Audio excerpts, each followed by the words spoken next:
Queridos amigos, mais uma vez é uma emoção renovada termos a possibilidade de fazermos o estudo das parábolas de Jesus. Como sempre, nós estamos relembrando a nossa série de estudo de parábolas. Jesus é o nosso modelo, é o nosso guia.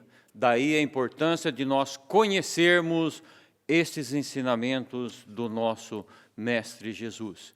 Que a paz dele permaneça com todos nós. Hoje nós vamos fazer um breve estudo da parábola do grão de mostarda.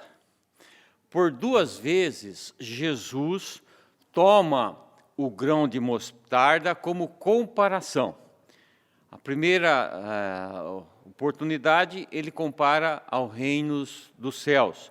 Mateus 13, 31, Marcos 4, 31 e Lucas 13, 19.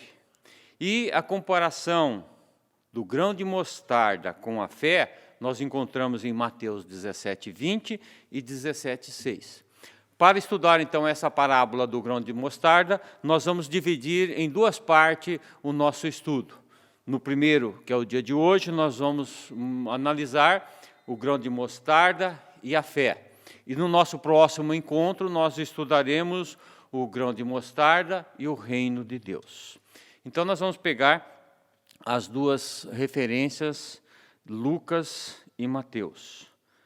Lucas 17, 5 diz assim, então, a passagem. Disseram, então, os apóstolos ao Senhor, acrescenta-nos a fé. E disse o Senhor, se tivermos fé, como um grão de mostarda, direis a esta moreira, desarraiga-te daqui e planta-te no mar, e ela vos obedeceria.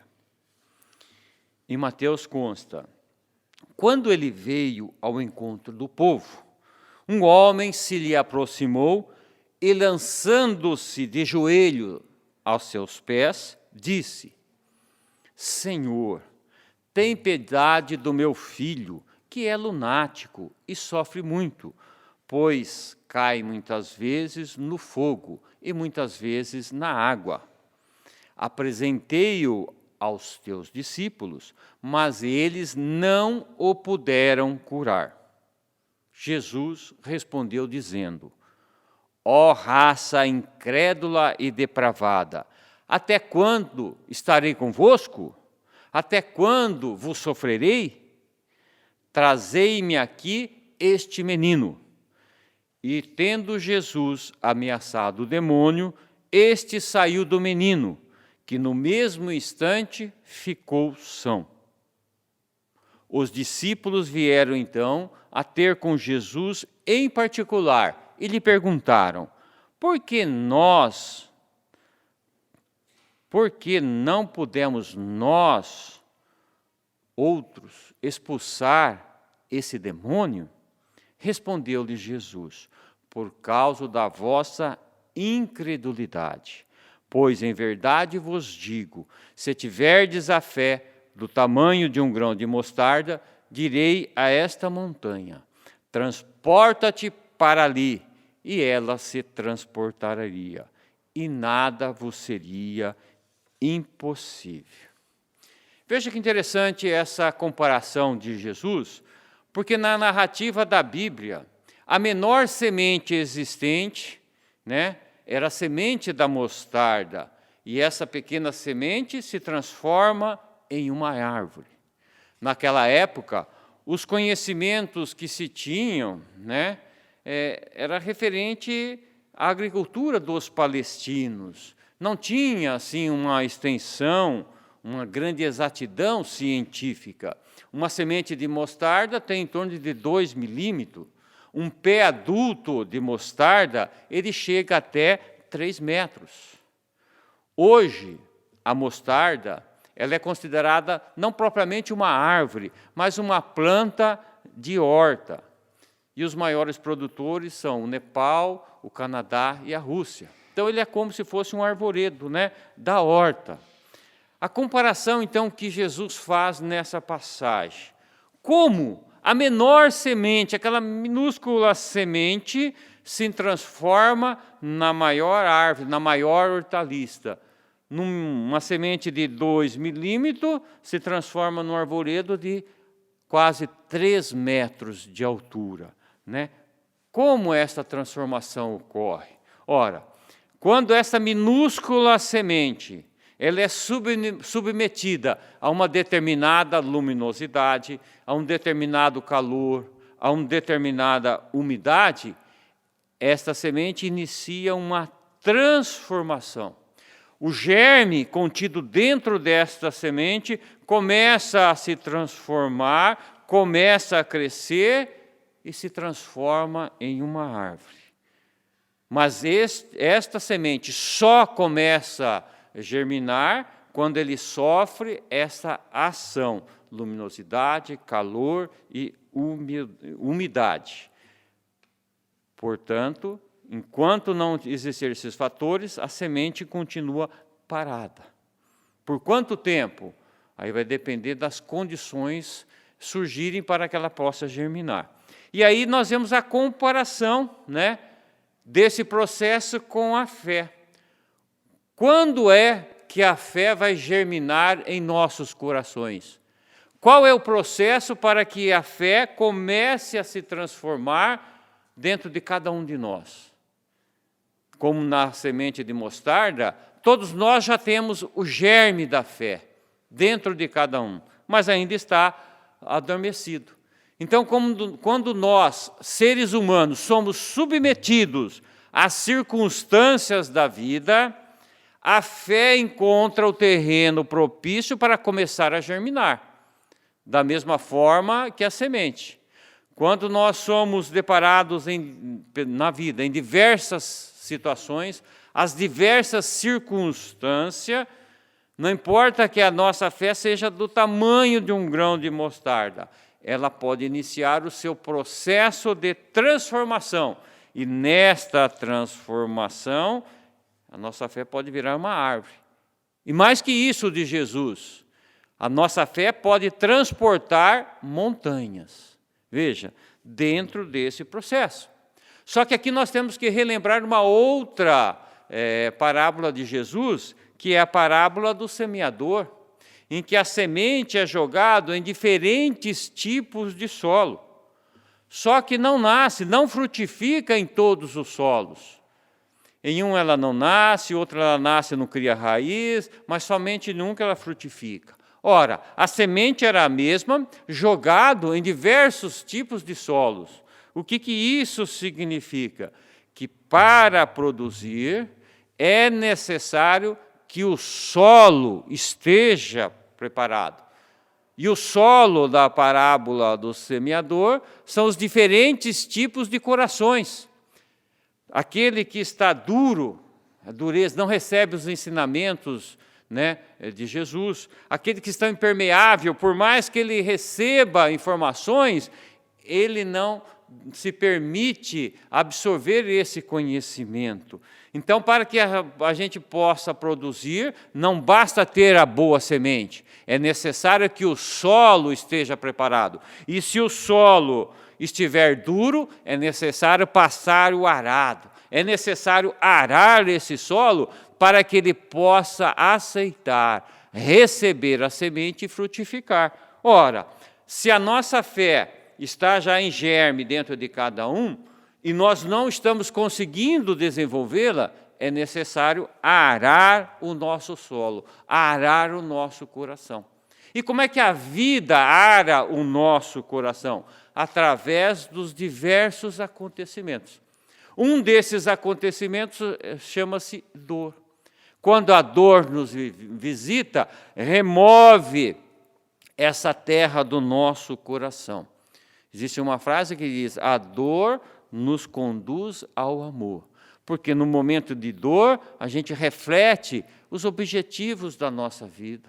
A gente reflete as nossas atitudes de uma maneira forçada, porque ninguém escolhe a dor para vir à sua vida. Mas quando ela surge nas diversas formas, nós somos obrigados a refletir. Nós somos obrigados a remexer essa terra que é o nosso coração para entender mais um pouquinho da vida. Outra forma de remexermos essa nossa terra do nosso coração é o amor. Muitas vezes, quando nós recebemos o amor, o exemplo, nós mudamos através do amor que nós recebemos. Mas também nós mudamos através do amor que nós damos. Tão importante quanto receber o amor é dar. Porque é que nem o rio, o lago, quando não existe a saída, a água fica parada, a tendência daquela água é apodrecer. O que é o mar morto? Ele recebe a água, mas não dá água para ninguém, ele fica parado lá. Por isso que o nome dele é mar morto. Então, quando nós só recebemos o amor e não damos a ninguém, nós acabamos nos contaminando nesse egoísmo. Então, o elemento transformador é o amor. Tanto o amor que a gente recebe, quanto o amor que a gente dá. E outro meio de desenvolver a fé dentro de cada um é diante das experiências que a vida nos apresenta, nos momentos de alegria e nos momentos de tristeza. Praticamente todas as situações que a vida nos oferece, nós podemos encarar sobre o ângulo da alegria e sobre o ângulo da tristeza. Até no momento da aposentadoria, tem a alegria da aposentadoria. Depois vem a tristeza para muitas pessoas, se ele não se preparou, do que ele vai encontrar. Tem pessoas que entram em depressão pós-aposentadoria, porque não se encontram na vida, sentem sem objetivos. Então é preciso analisar, né, a aposentadoria no aspecto da alegria e do aspecto da tristeza. Da mesma forma, quando um filho sai de casa, casa e vai sair de casa, existe alegria, ele está caindo no mundo, saindo para a vida, né, aprendendo a caminhar. No entanto, o ninho fica vazio, né? Tem até a síndrome do ninho vazio, a tristeza de não ter mais aquele filho, aquele espírito junto conosco. Então, sempre nós vamos nos deparar com acontecimentos que podem nos provocar alegrias e tristezas. Então, é o momento da gente renovar a nossa fé. Fé em Deus, fé na vida, que nós não temos o controle das coisas. Muitas vezes a vida acaba determinando como é que nós vamos caminhar na nossa existência. Por isso que Jesus está falando que é fundamental nós desenvolvermos a fé no nosso dia a dia. E muitas vezes nós confundimos fé com esperança. O que nós vamos fazer diante das perspectivas frustradas em nossa vida? Dos sonhos que parecem cada vez mais distantes, das perdas que parecem ser maiores que os ganhos na nossa vida, que os nossos erros estão superiores aos nossos acertos, nós ficamos assim. Então não vamos confundir esperança com fé. Esperança é o ato de esperar, o que se deseja, é uma expectativa, é uma espera. Genericamente falando, esperança é toda a tendência para o bem futuro e possível, mas incerto. Então, esperança é acreditar que alguma coisa muito desejada vai acontecer. Então, eu tenho esperança de arrumar um bom emprego, esperança de ter um casamento, esperança de adquirir a casa própria, esperança de ter filho, mas é incerto. A esperança nós não sabemos se vai se concretizar ou não. Já com a fé é diferente. O que é a fé?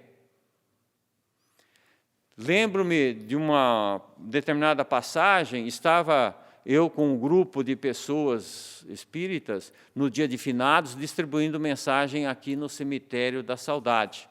E aí me chegou uma senhora, me chamou do lado assim e falou, olha, eu gostaria de um conselho. Tem dias que eu tenho uma fé, eu acredito, eu tenho certeza da imortalidade. Mas tem alguns dias que eu tenho dúvida, eu não tenho mais essa certeza, eu não sei se existe ou não existe. E eu não queria mais isso, eu queria só acreditar, eu queria deixar de ter dúvidas. Como é que eu faço para conseguir isso? Ela está querendo ter fé. Ela quer saber, resumindo a pergunta dela, como é que eu faço para ter fé?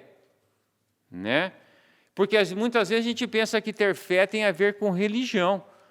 Ter fé não é somente ter a ver com a religião, tem a ver com a vida.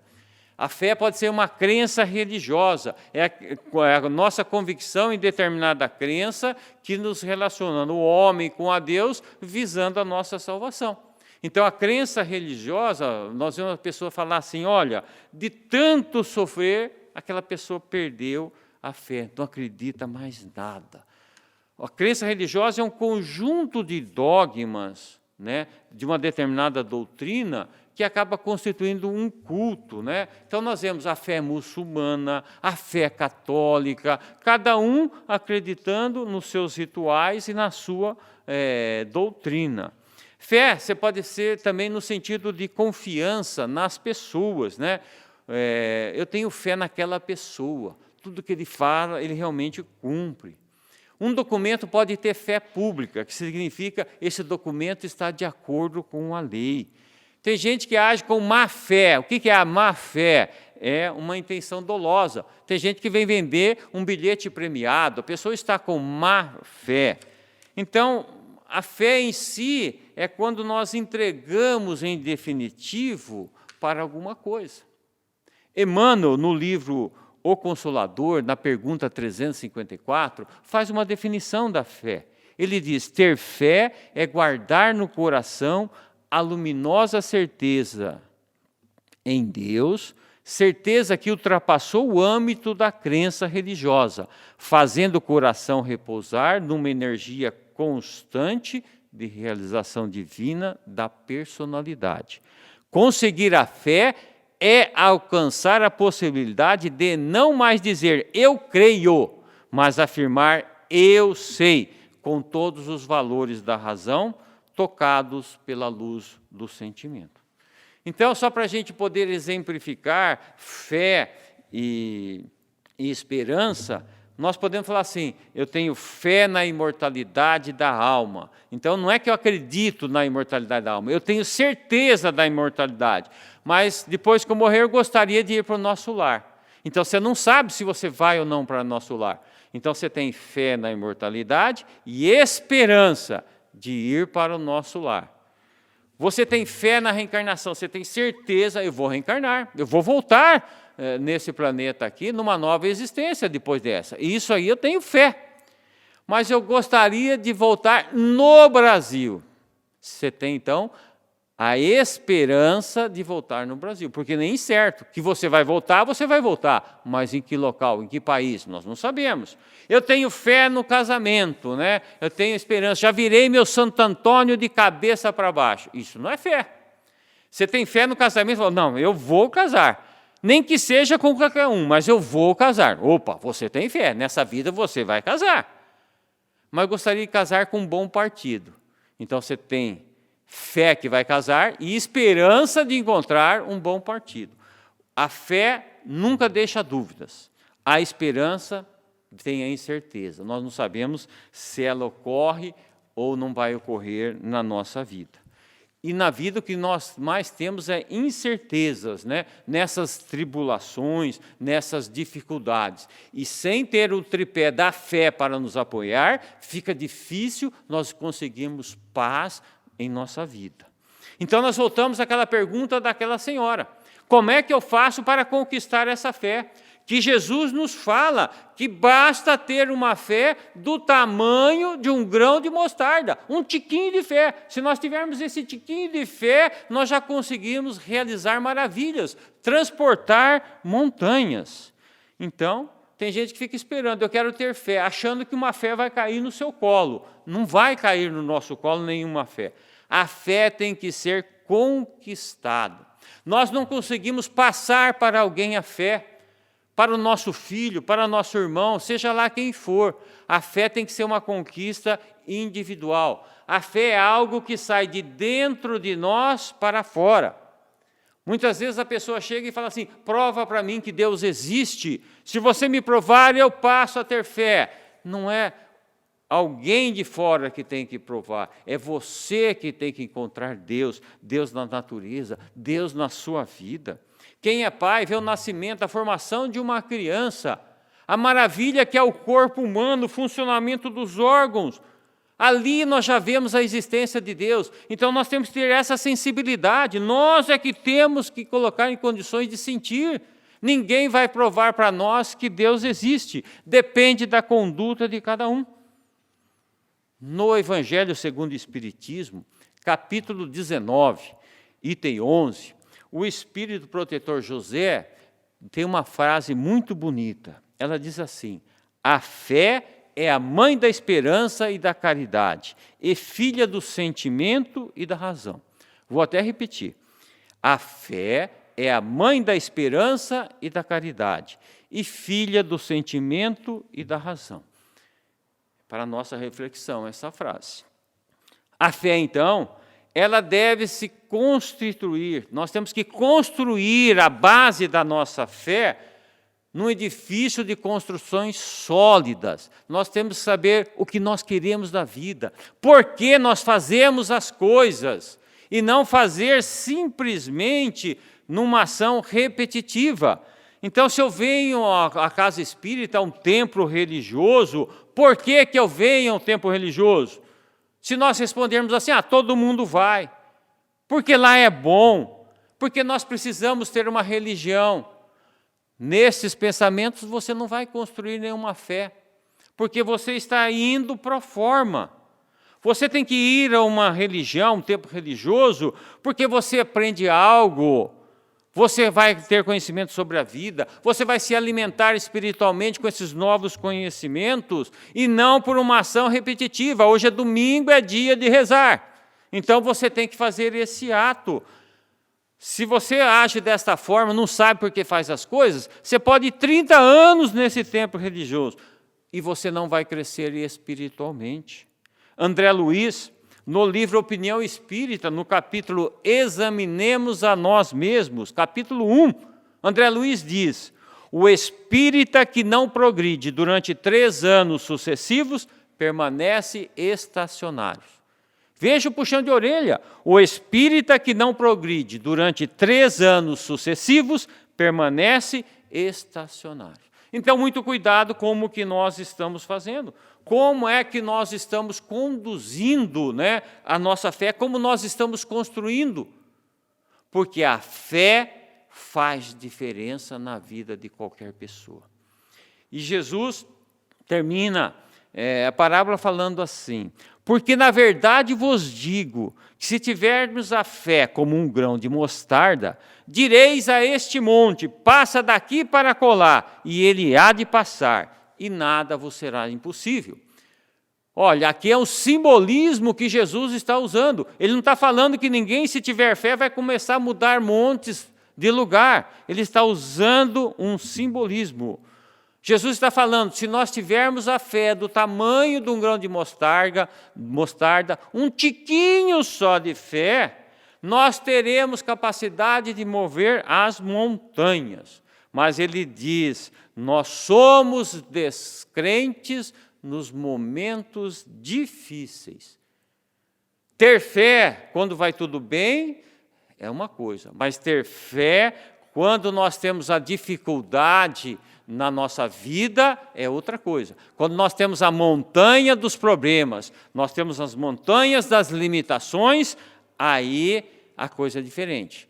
Nós temos que exercitar, aprender a ter a fé diante da doença, diante do desemprego, na perda de um ente querido. Quando sofremos uma grande decepção, nós mantemos a nossa fé.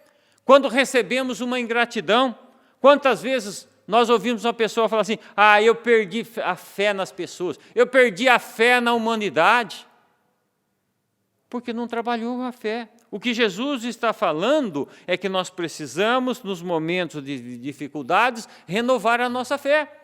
Naquela passagem de Pedro, que ele está na barcaça, Jesus caminha sobre as águas, e de repente os discípulos assustados falam, quem está aí? Jesus fala, sou eu. E Pedro diz, mestre, se és tu, mande que eu caminhe sobre as águas. E Jesus fala, vem. E Pedro começa a caminhar na direção de Jesus. E, de repente, vem aquela ventania. O que é a ventania? As dificuldades da vida, os problemas, ações contrárias ao que nós queremos. Essa é a ventania que veio para Pedro, essa é a ventania que vem na nossa vida. E aí Pedro começa a questionar, mas o vento é maior do que a minha fé. É quando nós chegamos na vida e falamos, nossos problemas que a vida me traz é maior que a minha fé. E aí Pedro começa a afundar no meio do caminho. E Jesus estende o braço e puxa e fala, por que duvidaste? Que homem de pouca fé. É o que ele está falando. Diante das montanhas, dos problemas, das dificuldades da vida, nós fraquejamos. Nós temos muita teoria, mas na hora da prática, na hora que somos testados pela vida, nós acabamos sucumbindo. Por isso que nós temos que trabalhar a nossa fé. E Jesus fala, você não precisa de muita fé. Uma fé, um pouquinho de fé que você tiver, ela vai se desenvolver. Ela vai começar a crescer de acordo com as nossas necessidades. Então, transportar a montanha que Jesus fala é um simbolismo que, com fé, nós transportamos os nossos problemas. Um problema familiar que nós possamos ter. Com fé, você remove essa montanha. Com fé, você tira as dificuldades da sua vida, as nossas limitações, as nossas imperfeições. Nós não podemos mais ficar naquela situação, eu tenho um gênio terrível, eu não sei nem como eu me aguento. Então você tem que ter fé em você, fé na sua renovação, fé que nós podemos mudar. Jesus está falando aqui, deixa claro, que nada nos será impossível se soubermos usar esta poderosa força espiritual chamada fé. Se nós tivermos fé, começando com a fé em nós mesmos, nós fazemos qualquer mudança. Nós superamos as nossas dificuldades, as nossas limitações, mas é necessário ter esta fé. Não é ter esperança de uma vida melhor. Você tem que ter fé numa vida melhor. Tem que se mexer, tem que transformar.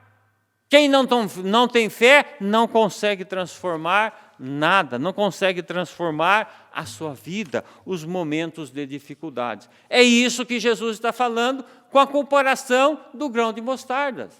As dificuldades, as ocorrências da nossa existência são mecanismos para fazer com que cada um evolua dentro da sua capacidade, dentro da sua velocidade. Mas não podemos fazer, como diz o André Luiz, estacionar.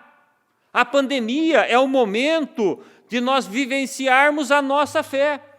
Como nós, espíritas, com todo o nosso conhecimento, estamos nos comportando diante desta pandemia. Estamos apavorados, estamos tranquilos, estamos trabalhando para o nosso semelhante, estamos divulgando o que nós conhecemos para que o consolo possa chegar a mais corações. Como está a nossa fé? Vejam, a pandemia Covid é uma montanha que nós temos que transportar da nossa vida, tirar ela. E só vamos conseguir fazer isso com tranquilidade, com paz e segurança, se estivermos desenvolvendo a fé, no mínimo, como diz Jesus, do tamanho de um grão de mostarda. Assumindo as nossas responsabilidades diante das circunstâncias da vida, não nos omitindo, mas trabalhando. Para fazer o bem é necessário ação. Sem ação, ninguém consegue fazer o bem. E lembramos as palavras de Kardec, quando ele diz, fé inabalável só é a que pode encarar de frente a razão em todas as épocas da humanidade. Vamos fazer esta reflexão para que a gente possa crescer espiritualmente, deixando que este germe da fé nos transforme numa pessoa melhor. Que Jesus, o nosso Mestre, continue a nos iluminar este nosso caminho. E na Tua paz nos despedimos, Senhor. Muito obrigado e até o nosso próximo encontro. Olá, amigos, irmãos espíritas, simpatizantes, mais uma vez aqui reunidos, para mais um encontro, alguns pontos de reflexão, do qual já agradecemos a Deus, a Jesus, a espiritualidade, a essa casa que tem nos dado essa oportunidade de estarmos aqui mais uma vez, trabalhando um pouquinho por amor dessa doutrina. O nosso assunto hoje é: eu não vim para ser servido, mas para servir. Isso está em Mateus, Evangelho de Mateus, no capítulo 20, onde Jesus começa um diálogo com seus discípulos a respeito daquilo que irá acontecer, E entre eles começa a existir uma contenda, de que maneira, qual seria o melhor ali, ou qual seria o mais bem assistido por Jesus. E a mãe dos filhos de Zebedeu, o João e Tiago maior, acosta-se a Jesus, depois ele dá todos os esclarecimentos a respeito daquilo que iria acontecer com ele, e ela pede que um dos seus filhos fique à direita e o outro à esquerda, querendo assim dar um lugar especial para os filhos durante todos os acontecimentos, julgando como mãe, querendo o melhor para os filhos. E Jesus começa a dizer para ela, ou para eles todos ali reunidos, que ali, entre os 10 que sobraram, eram 12, começou a haver um burburinho, um murmúrio, mas peraí, e nós vamos ficar onde? E o importante é que Jesus, nessa narrativa, ele começa a esclarecer o quê? Que aquele que quiser ser maior no reino de Deus, que seja o menor. E ele deixa bem claro que ele não veio para ser servido, ele veio para servir. E nós vamos entrar aqui num ponto dentro da doutrina espírita, dentro da lei do trabalho, em que o trabalho é aquele que traz para nós a saúde mental, espiritual, nos dá a condição de estarmos estabelecidos na sociedade, nos dá a condição de estarmos também provendo a parte material na nossa vida, e principalmente a espiritual. Já diz um ditado que cabeça vazia são pontos, para pensamentos negativos.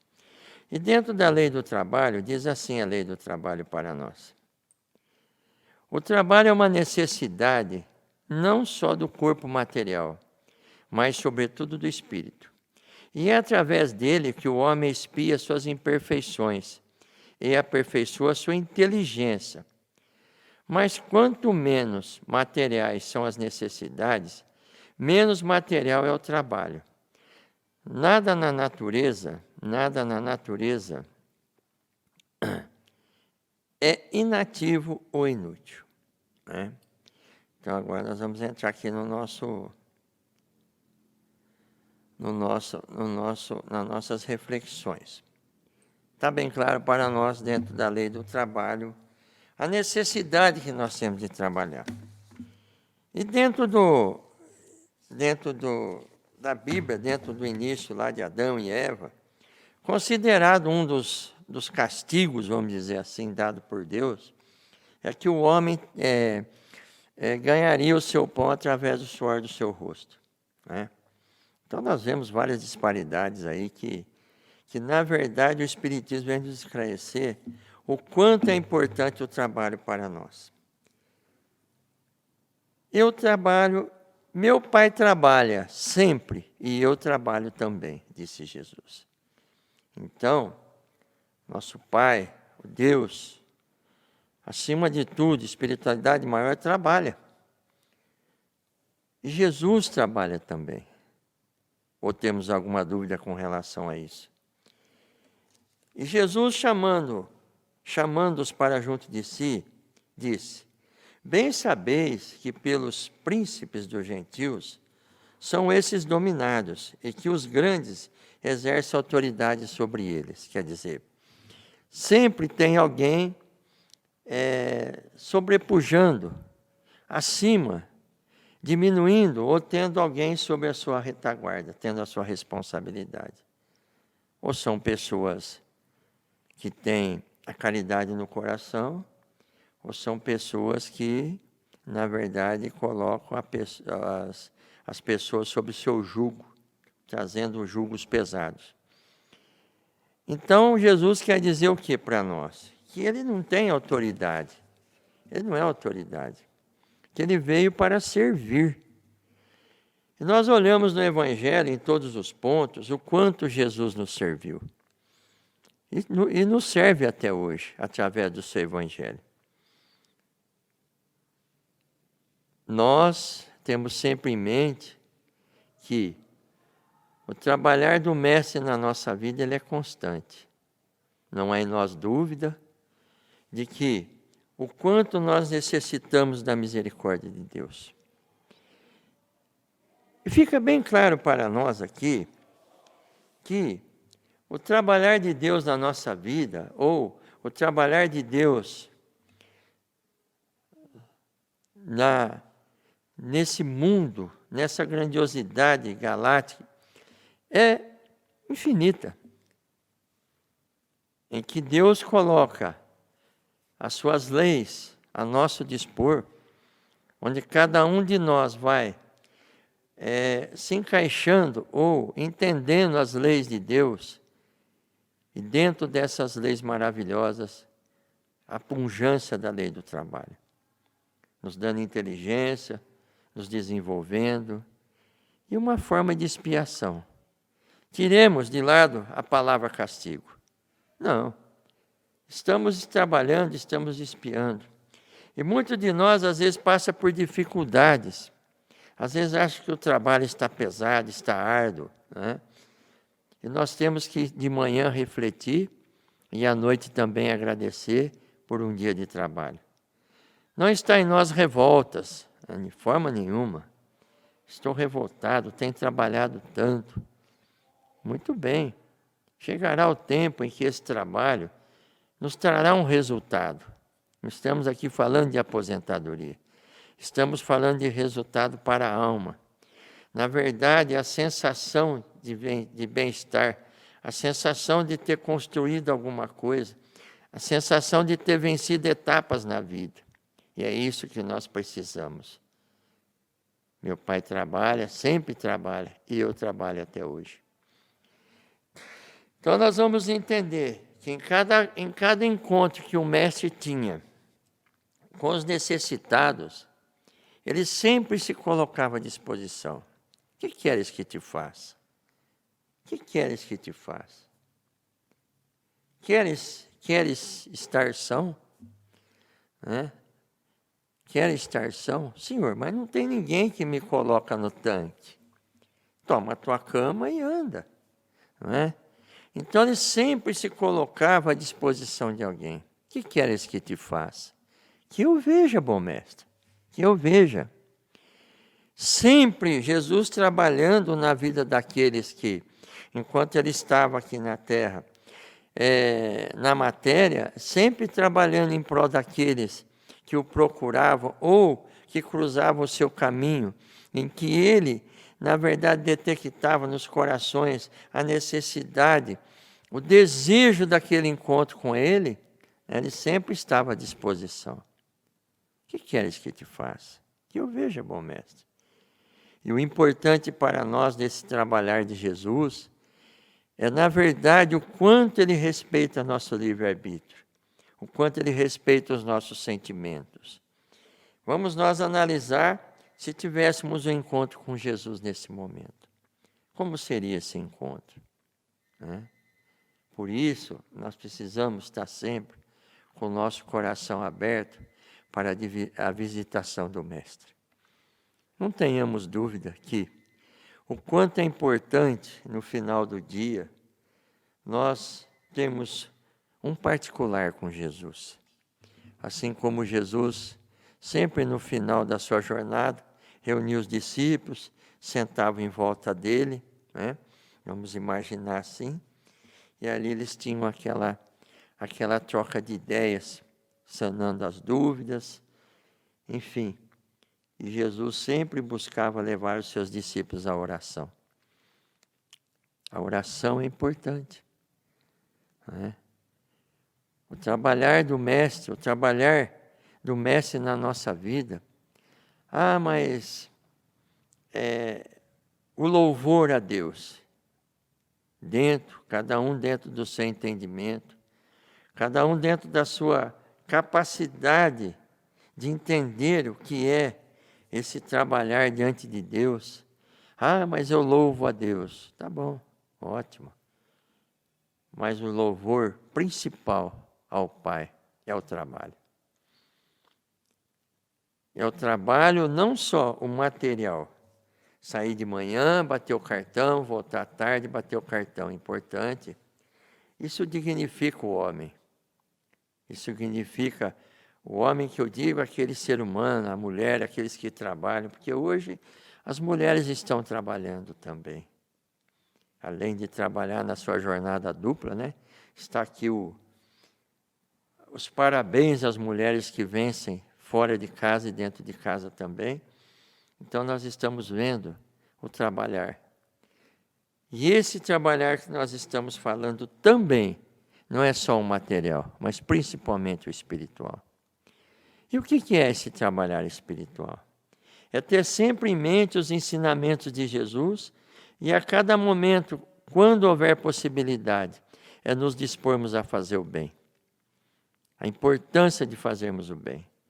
Sempre estarmos prontos para ajudar o necessitado.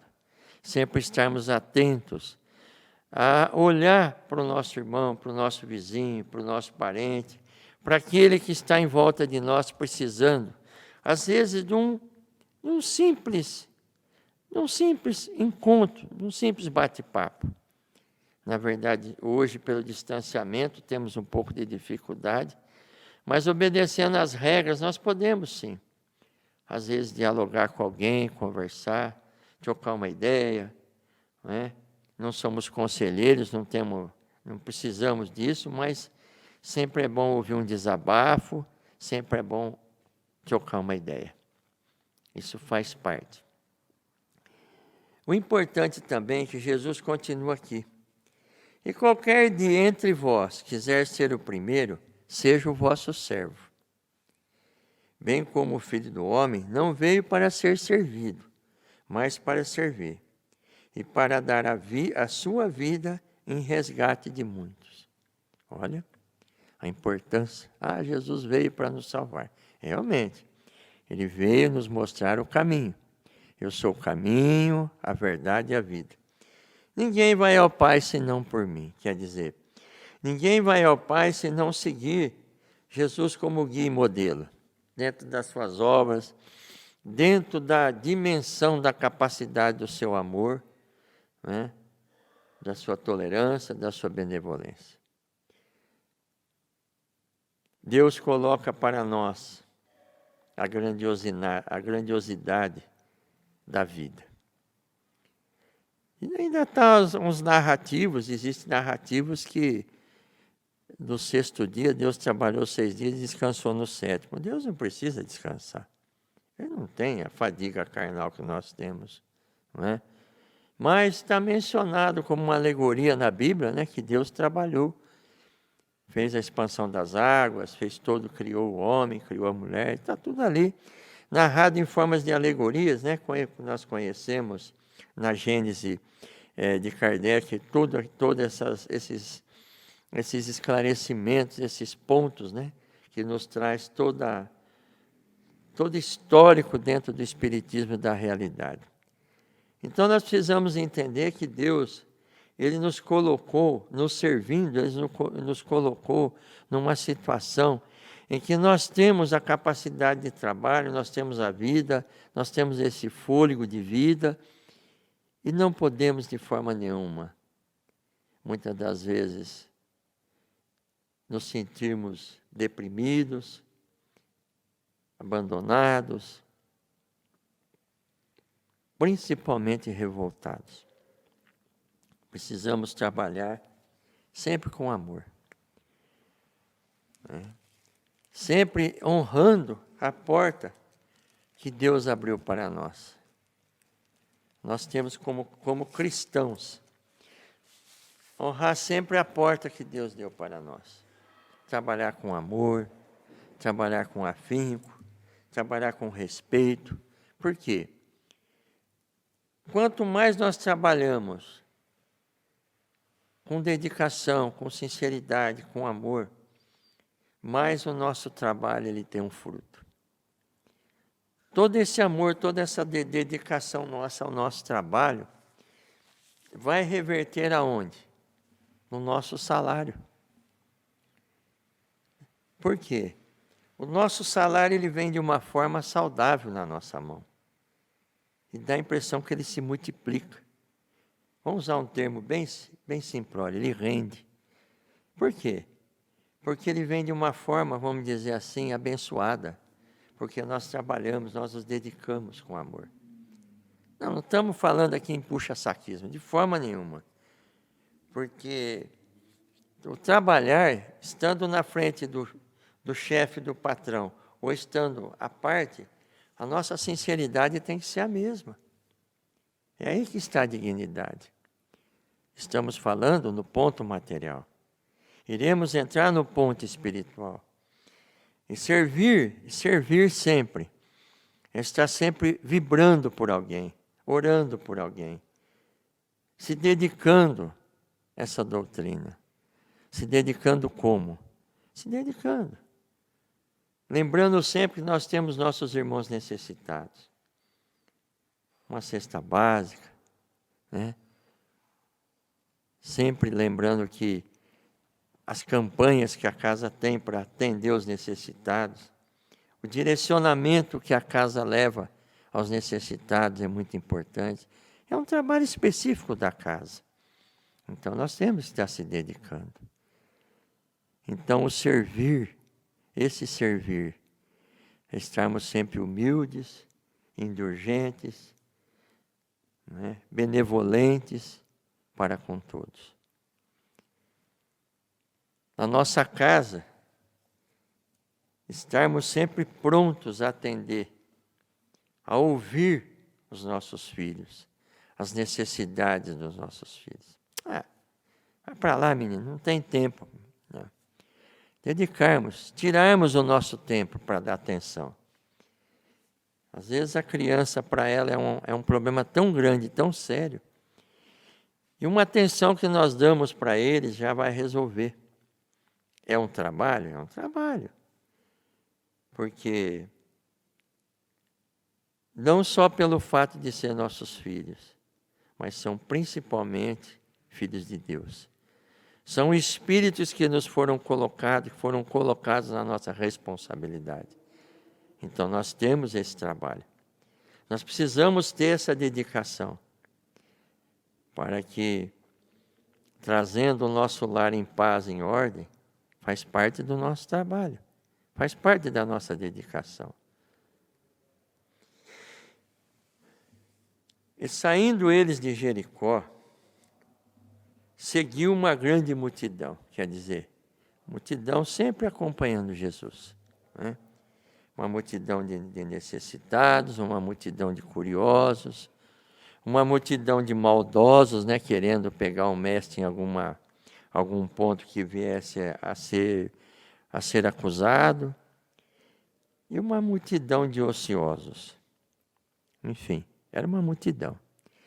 E dentre essa multidão, haviam aqueles que, na verdade, se colocavam diante do mestre, observando os seus ensinamentos, buscando do mestre a fonte de água viva, buscando do mestre o ponto de mudança, de regeneração nas suas vidas, né?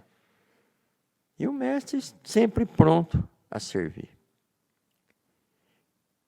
São pontos importantes, lindos, que trazem o Evangelho.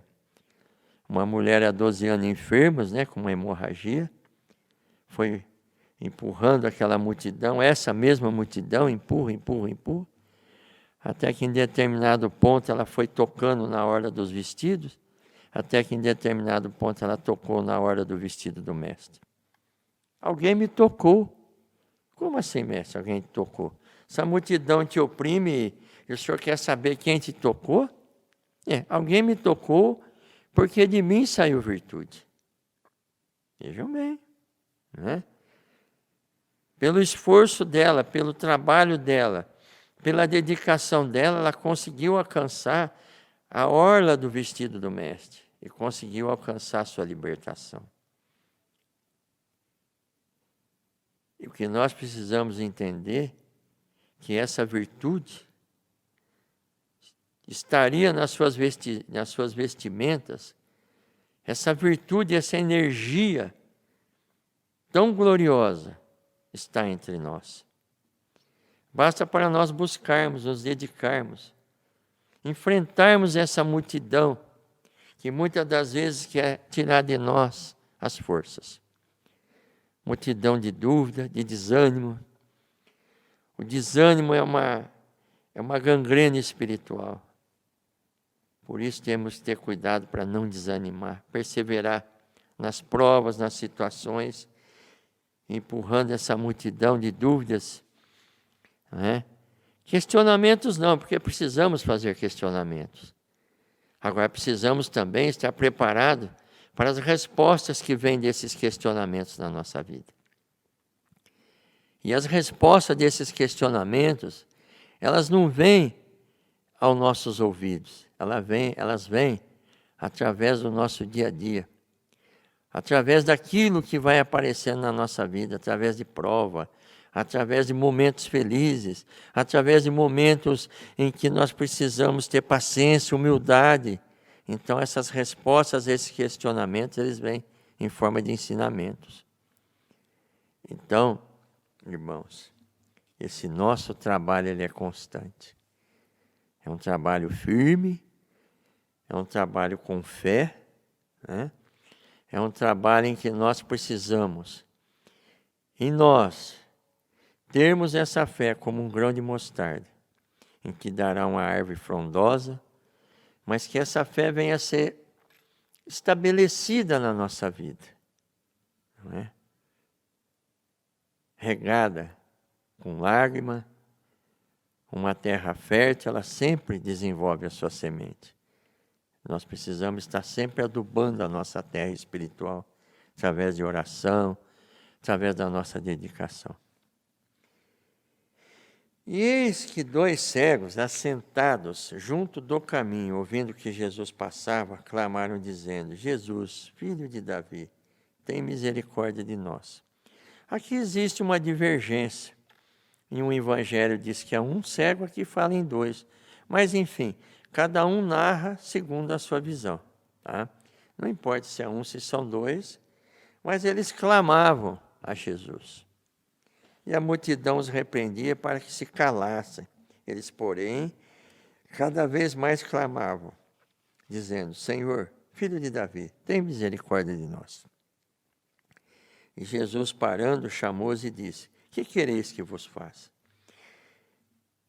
Senhor, que os nossos olhos sejam abertos. Né? Aí Jesus,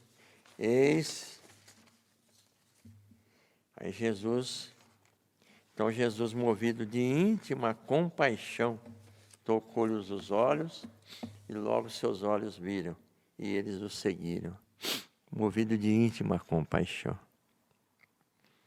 Como será que nós tocamos o Mestre? Como será que nós conseguimos tirar de Jesus aquilo que nós precisamos? Ah, mas eu não preciso orar, Deus conhece minha necessidade. Não, Deus conhece. Ele passava por aqueles cegos, ou por aquele cego, sabendo que estava ali um cego. E já, na verdade, captando o sentimento daquele cego, a sinceridade daquele homem, que queria sair da mendigância, sair da cegueira, não é? Da cegueira, vamos dizer hoje, da cegueira espiritual, da mendigância espiritual, e clamar a Jesus que pudesse ver. E vendo, assumindo responsabilidades. Porque a partir do momento que ele passou a enxergar, Ele não poderia mais viver da mendigância. Porque, segundo estudos, os mendigos da época, todos eles eram catalogados. Eles tinham uma capa que, na verdade, os distinguiam como mendigo. Está claro? Então, eles teriam que deixar essa capa da mendigância, da cegueira.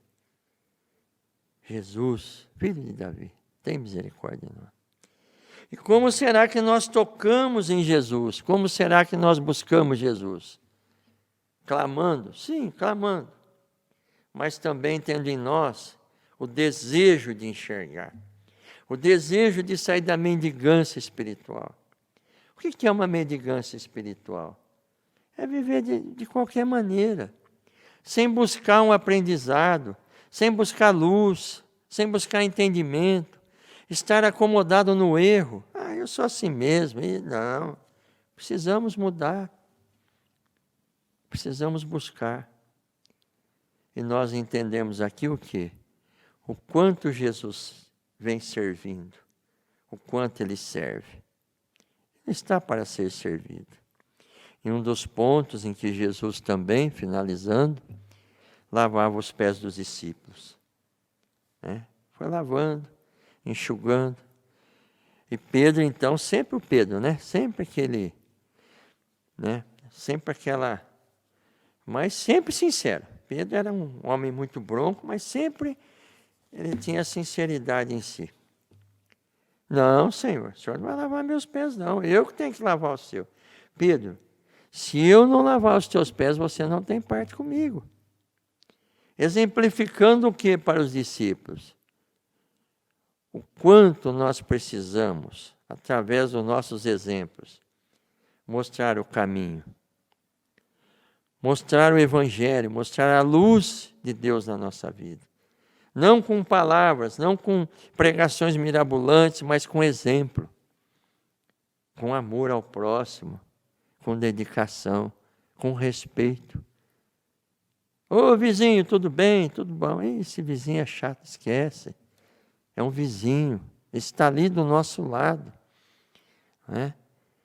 Mas ele é independente de quem é, que doutrina serve, é um vizinho, é um filho de Deus. Mas eu tenho que vibrar por ele, sim, faz parte do nosso trabalho. Vibrar pelos nossos vizinhos, enfim. E costumeiramente nós oramos, nós vibramos pelos entes queridos. Façamos as nossas vibrações por aqueles que são nossos amigos e por aqueles que se julgam nossos inimigos. Porque nós não temos inimigo, não precisamos ter. Então, essa dedicação, de que maneira eu vou tocar o íntimo do Senhor, mostrando o quanto eu quero mudar, o quanto eu preciso enxergar, o quanto eu preciso sair dessa minha mendigância espiritual, dessa aflição, dessa inconstância em que eu vivo, muitas das vezes não tendo força nem de orar, porque a cegueira espiritual é muito triste. Nós nos debatemos em aflições, em lutas, em contendas, E cada um de nós, dentro do seu dom da mediunidade, aquele dom de estar sempre lembrando das pessoas, o dom da caridade, o dom do amor, devemos sempre estar com essas ferramentas. Porque quem trabalha na sua profissão, tem as ferramentas. O pedreiro tem sua colher, tem seu prumo, enfim, está sempre trabalhando com as suas ferramentas. E espiritualmente nós precisamos buscar do Mestre as nossas ferramentas. E estar sempre servindo. Não esperando troca. Porque muitas das vezes, ou a maioria das vezes, num planeta de expiação e prova, o nosso pagamento é ingratidão. Normal. E temos que encarar isso com bastante naturalidade. Não nos revoltar. Puxa, fiz tanto bem para aquela pessoa, olha que ingratidão. Verdade. Planeta de expiação e prova. Então, irmãos, eu não vim para ser servido, eu vim para servir. E que tenhamos em nós a capacidade de servir, a capacidade de nos dedicarmos ao amor, à família, porque o nosso núcleo familiar é o primeiro laboratório de aprendizado, com paciência, com dedicação. E são colocados em nossas mãos espíritos difíceis, espíritos que são colocados no nosso caminho, na nossa vida, no nosso lar, para serem trabalhados com dedicação e amor. E o trabalhar de Deus na vida das pessoas vem através das nossas obras, através da nossa dedicação. Então não vamos esmorecer, não vamos desanimar. Então, irmãos, vamos agradecer a Deus por essa oportunidade desse encontro e assim também guardarmos essas reflexões. Jesus, querido Mestre, agradecemos, Senhor, por esse encontro, por essa oportunidade, em que nós refletirmos a necessidade do trabalho, a necessidade da dedicação nessa vida, para o nosso crescimento material, para o nosso crescimento espiritual. Querido Mestre, nos ajude a entender, Senhor, possamos ter sempre força, Senhor, de trabalhar, de amar, de perdoar, enfim, que os nossos louvores a Ti, querido Pai, através de Jesus, venham ser louvores de trabalho, dedicação, de amor ao nosso próximo. Que assim seja.